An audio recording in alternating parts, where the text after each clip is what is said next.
Hey there, welcome back to another review, this time of the 2013 documentary Adjust Your Tracking, the untold story of the VHS collector.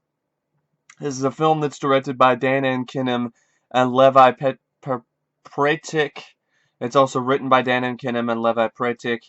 It has a bunch of different VHS collectors who appear as themselves and talk about their stories and talk about why they love collecting VHS and a bunch of other things. The documentary is pretty short. You do have a little bit of more. You have Lloyd Kaufman from Trauma shows up as a little bit uh, that he talks about how much VHS sucks, which, yeah, great. Always thought DVD was better because the audio commentaries and stuff. Yeah, well, technically, yeah, DVD is technically better than VHS in terms of quality, in terms of audio commentaries and stuff that it can do, but there's something about VHS that just is uniquely its own, that just makes it stand out a little bit. Anthony Timpone from Fangoria is also interviewed, as well as a bunch of these other VHS collectors. They have a lot of fun stories to tell, and I actually won't even ruin some of them for you. I just want you guys to check it out. This is a documentary I highly recommend. Even if you're not even the biggest fan of VHS, even if you don't collect VHS tapes, I still think you can enjoy this documentary because it's a very fun documentary. It's they even interview the K&J horror guy who has like the biggest horror VHS collection of all time, and some of the stuff he says is just really out there. And he's like, people who collect these type of movies, they don't do it because, they do it for a different reason. They do it because they have this inner thing inside of them that they want to collect all the evil. They want all the evil. I'm like, what the hell? He didn't really say it like that the second he just said they want to collect all the evil. They want to see all of the evil in the world. I'm like, no, no, I don't collect horror VHS tapes, K&J, because I want to collect all the evil. I don't do that. I collect them because they're cool, and I like horror films.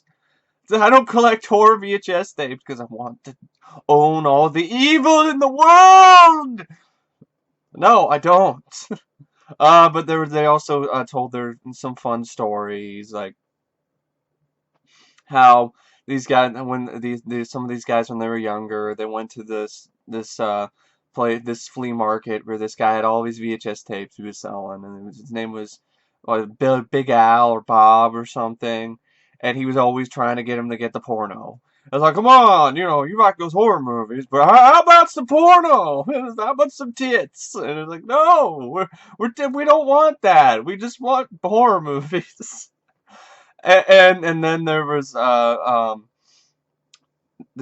talking about stories that go into these old rundown stores where it's just dust and mold everywhere, getting sick, cuts and stuff. I've been there going through boxes and going through shelves and getting dust and getting just dust and dirt all over my knees, just all just because I'm looking through all these VHS tapes.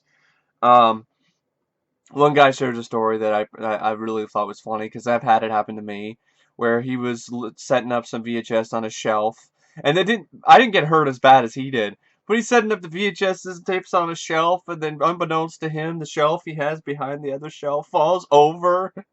It sends the shelf that he's putting tapes on, smashing right into him with all of these VHS tapes just falling and just burying him alive. And the way that the documentary shows this memory is through this little bit of comic book animation, which makes it really fun and definitely makes the film stand out as well. Another way is the cinematography, where they make it look like it's from a VHS.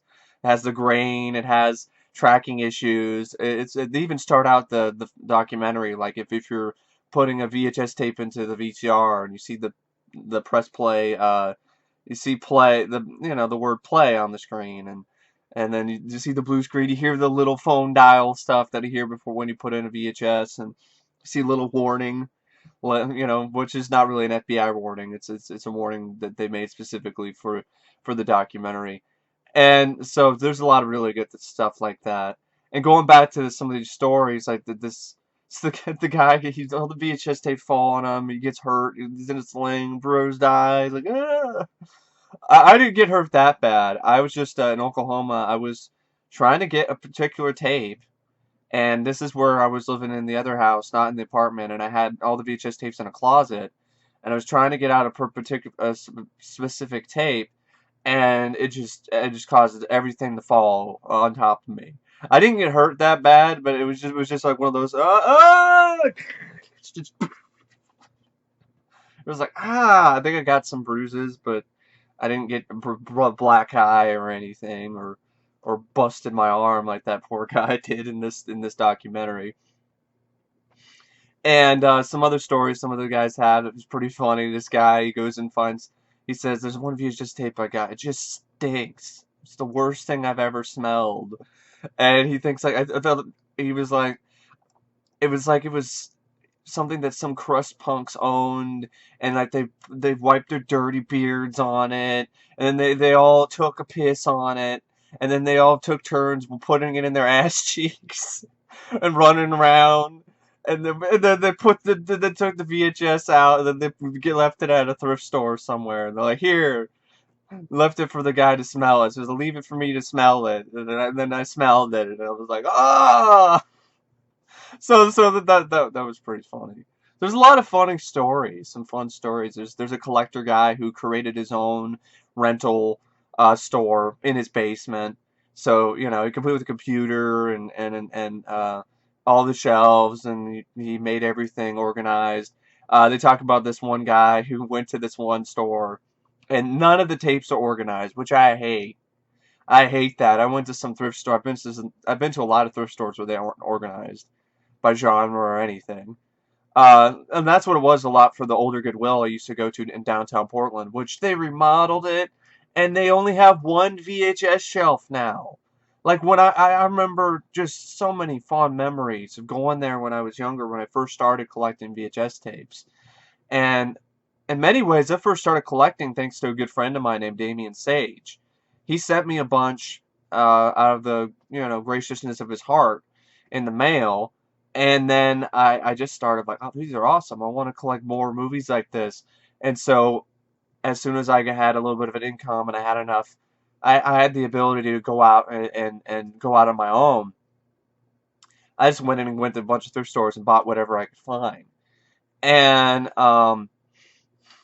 Goodwill, I went to Goodwill's Value Village around my neighborhood, in Tiger, Portland, Oregon area where I grew up in. And so it just became this really, just obsession, just collected a lot of stuff. It became my new hobby. And so that's how I started collecting VHS tapes. And so I'm just trying to get my thoughts in order here. Sorry, excuse me for some of my pauses and stuff. It's some of the stuff's happened a long time ago, so I'm trying to rack my memory and remember some of this stuff. But going back to some of the stories the documentary had, so this guy's talking about this thrift store he went to, and none of the tapes were organized. And believe me, I've been there. A lot of places I've been to, they're not organized. But at least they were on shelves. But here, they were all stacked up on a shelf, like this. So imagine, like, for example, I have one tape I can show you anyway. So, imagine, for example, all the tapes were like this. And just stacks and stacks and stacks of them. Not in shelves, not really that easy to figure out. So, they're not organized at all. And so the guy in the documentary, he just starts moving them around because he's going to buy a bunch of tapes. And this owner, he like gets pissed. And he's like some big giant like bodybuilder guy. And he's like, "Hey, what the fuck do you think you're doing?" And it's like, "What are you fucking up my store, man?" And I was like, I was just looking. Oh yeah, I don't give a fuck. It was like it gets right in his face. He's like, I don't give a fuck. I don't care. I don't fucking care. You're fucking up my store, man. It was like, I swear, I was just, I'm gonna buy a bunch of tapes. I didn't know. I'll put them back. I'll put them back. I will. I'll put them back. I didn't. So the guy was like afraid he's gonna beat his ass. And what makes the story great is that that's not actually what happens. He buys the tapes. They're like $5 each, and he said he's bought like 100 of them. So we spent $500 that day on just 100 tapes. And, and then the guy was really nice at the counter. At least he thought he was going to spend $500. And that's what makes it funny, because he thought he was going to spend $500 because they're $5 each. And he's like, and the guy was like, $20. Have a nice day. I just love that. It was just like, oh, what the fuck, man? What the fuck do you think you're doing? And it was like, I don't know. And it's like, oh man, I'm gonna have to pay $500. And then the guy was like, nah, $20, man. Have a nice day. Oh man. Another guy, he built his attic. His whole attic is his room, and of course his attic is also with his VHS tapes. And his mom bought him a label maker for Christmas. Started just doing all these labels for the genres and subgenres, and went a little bit crazy. And then they talked about the Tales from the Quad Zone tape, which is extremely rare. Which is a shitty movie from the guys who did the Black Devil Doll from Hell. And they talked about how rare it was and how the first copy, there's only like 100 copies that were made. And he talks about how one of the first copies sold for over $700 when it was online originally. One guy found it for really cheap somewhere at a bookstore, and he said it was funny because they usually check on Amazon to see how much their stock is worth, and like they didn't know anything about it. And so he got it for really cheap, and then he sold it on Amazon. He sold it on eBay, not Amazon. He sold it on eBay for $660. And they interviewed the guy who bought it, which he only put in the bid 666 or 660 as like a joke, as a joke, and he ended up winning it.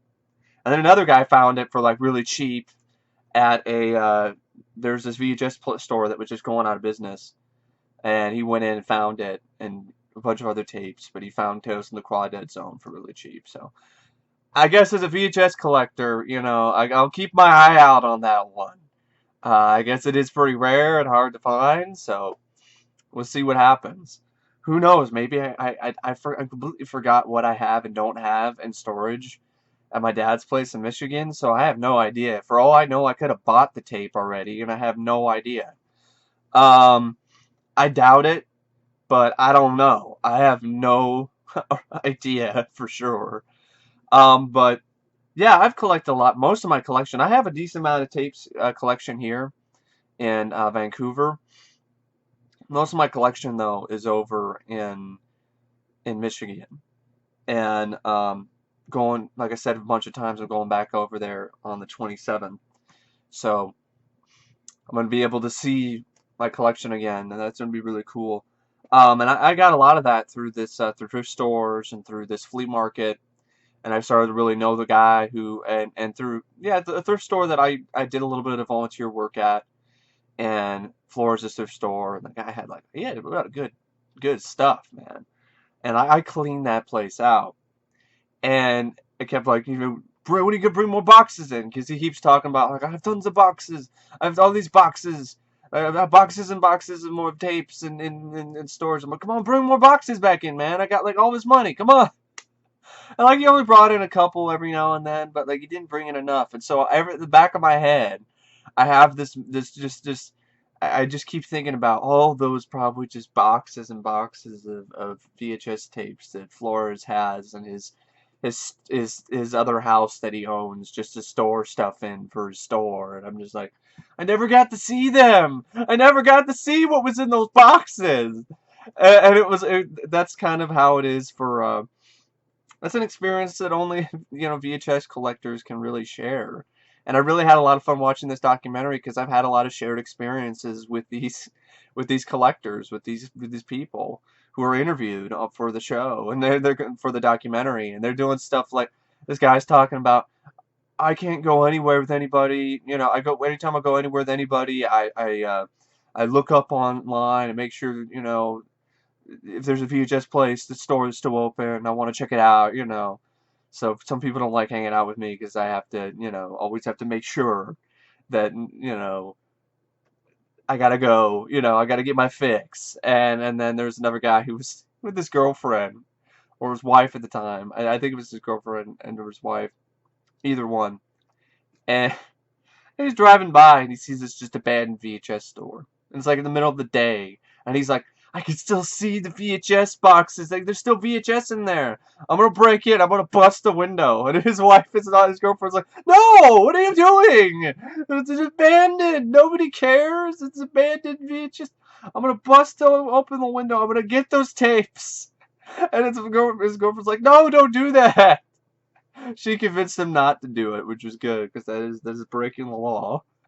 But that's how far your obsession goes. It would bust through a window. I would have thought about it too. If I saw there were still boxes of tapes in there, and it was like shut and closed down, and I was like, and there's boxes of tape in there. I'm like, it's better somebody take them than for them to rot in there or whatever. I would at least walked up there and saw there was a phone number, like still on the door, and I would have saved it, and then I would have like called it and would have been like, I know you're probably not in business anymore, blah blah blah blah blah. But the phone number probably wouldn't have gone anywhere because it would have went to the phone number that's no longer, the phone doesn't work in there, so there's like no way. I would have tried to figure out. I would have done some research, man. I would have tried to figure out like, okay, what's the lease company? Who's the leasing company for this place? And then I would come in and then I would like I'd find the number for the leasing company, and then I'd like call them and be like, you know, there's a bunch of VHS tapes in there. It's better than for someone to take them than to just leave them in there. I'm not planning on renting the space. I just want those tapes. I'll pay you money. You can open the doors for me. I'll just take the tapes out. And also make it easier for you guys whenever someone else moves into this location. That way you don't have tapes taking up the space, and that way they don't get thrown away. And see what happens with that, and then, you know, if they say no, all right. But at least I tried. At least I tried to get in there and get them. But that's how I would look at it. But yeah, this documentary was a lot of fun. I would really love to get it on home video because I heard that there's extra bonus features with more footage, with more interviews, with more of the collectors, and they had a Facebook group called Horror VHS Collectors Unite, which they talked about, which I actually joined. And I've already, you know, shared a little bit of, you know, why I collect and all of that and so forth. And excuse my voice for cracking there. I don't know what that was about. Like, what? I love VHS. Ah, but, but, so that's been fun on there and interacting with some people. But watching this documentary really made me pine for, I don't know, like people like me in this area, in this vicinity, in Vancouver, that I can hang out with and share it's the same passion with and go hunting with. I would love to have something like that, and I don't know that's possible. I know most of my friends are over way out of the way, so but it just rekindled my passion for VHS. Really, it just made me like, yeah, that's one of the main reasons why I love collecting VHS so much. It's sometimes the cover art is, in a way, sometimes some of the covers I collect them for some of the tapes I collect because I've never heard the movie. I want to preserve the film. It's probably never going to make it on DVD or streaming. Other ones, it's the cover art. Either because it's so terrible that it's funny, or it's really great and it's a work of art in itself. So it's like I'm collecting art in some ways. Um, but yeah, the documentary doesn't really. It's more about VHS collectors. There's another one that I saw that was really good too, called Rewind This, which is more about VHS and the phenomenon, and they talked a little about the collectors as well. But this was more from, hey, we spotlight some of these collectors, some of these people who collect all this stuff. There's like another guy who has just it's really cool. Like he's even a guy who's like, I have like this like student guy who comes in and reorganizes my VHS tape collection and cleans the house and stuff, and like nobody comes in and sees my collection and is all like, oh, what the hell, man? Why would you want to be more efficient? You want to put it like you put it on like a hard drive or something, you know? Well, what's all this shit? And he'd be like, get out, get out. That's exactly how I feel, you know.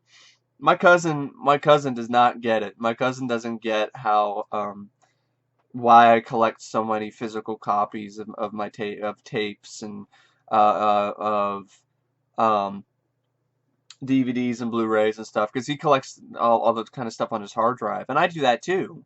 I collect digital files too, but there's something about being able to physically hold something that means a lot to me. And also, you know, it's more impressive when you walk in and see my room and you see like just VHS shelf of VHS tapes. You see all these DVDs everywhere. You know, I've had people walk in my room and be like, "Whoa, holy shit!" Nobody's gonna see like, "Oh, look at all my hard drives." They're like, "Oh, that's cool. That's nice." You got a lot of stuff on there. If you walk in my room, it's just like boom, just all of it movies everywhere. You're surrounded by movies. There's no escape. It's just from this awesomeness. It's awesome. It's like having my own rental store. And like of course, and I did make this bed right here.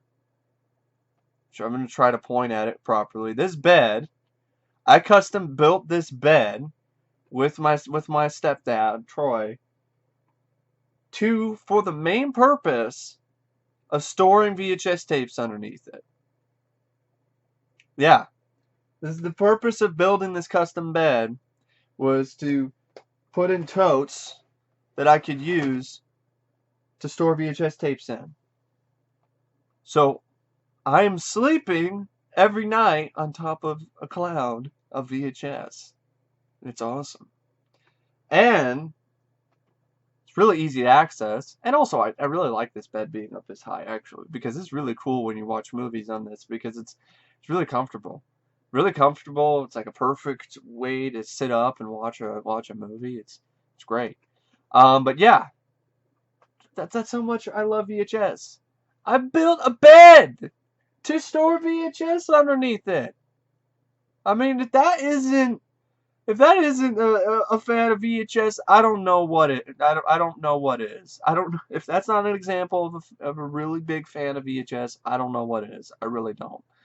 Um, but yeah, I can't wait to get my collection back from Michigan. I'm just ecstatic about seeing it again.